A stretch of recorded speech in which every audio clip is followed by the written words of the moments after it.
Hello दोस्तों, आपका स्वागत है आपके अपने YouTube चैनल रीडिंग नूक्स में। आज हम बेताल पच्चीसी की 5वीं कहानी सुनेंगे, जिसका शीर्षक है असली वर कौन।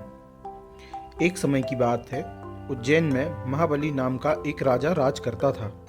उसका हरिदास नाम का एक दूत था। उस दूत की महादेवी नाम की एक सुंदर कन्या थी। जब वह विवाह योग्य हुई तो हरिदास को बहुत चिंता होने लगी। इसी बीच राजा ने उसे एक दूसरे राजा के पास भेजा। कई दिन चलकर हरिदास वहां पहुंचा। राजा ने उसे बड़ी अच्छी तरह से रखा। एक दिन एक ब्राह्मण हरिदास के पास आया और बोला, तुम अपनी लड़की मुझे दे दो। हरिदास ने कहा, मैं अपनी लड़की उसे दूंगा जिसमें सब गुण होंगे। ब्राह्मण ने कहा, मेरे पास एक ऐसा रथ है जिस पर बैठकर जहाँ चाहो घड़ी भर में पहुँच जाओगे।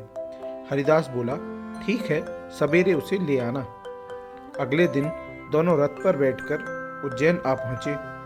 दैव योग से उससे पहले हरिदास का लड़का अपनी बहन को किसी दूसरे को और हरिदास की स्त्री अपनी लड़की को किसी तीसरे को देने का वादा कर चुकी थी। इस तरह 3 वर इकट्ठे हो गए। हरिदास सोचने लगा कि कन्या एक है, वह 3 है, क्या करें। इसी बीच एक राक्षस आया और कन्या को उठाकर विंध्याचल पहाड़ पर ले गया। तीनों वरों में से एक ज्ञानी था। हरिदास ने उससे पूछा तो उसने बता दिया कि एक राक्षस लड़की को उड़ा ले गया है और वह विंध्याचल पहाड़ पर है। दूसरे ने कहा, मेरे रथ पर बैठ चलो, जरा सी देरी में मैं वहां पहुंच जाएंगे। तीसरा बोला, मैं शब्दवेदी तीर चलाना जानता हूँ, राक्षस को मार गिराऊंगा।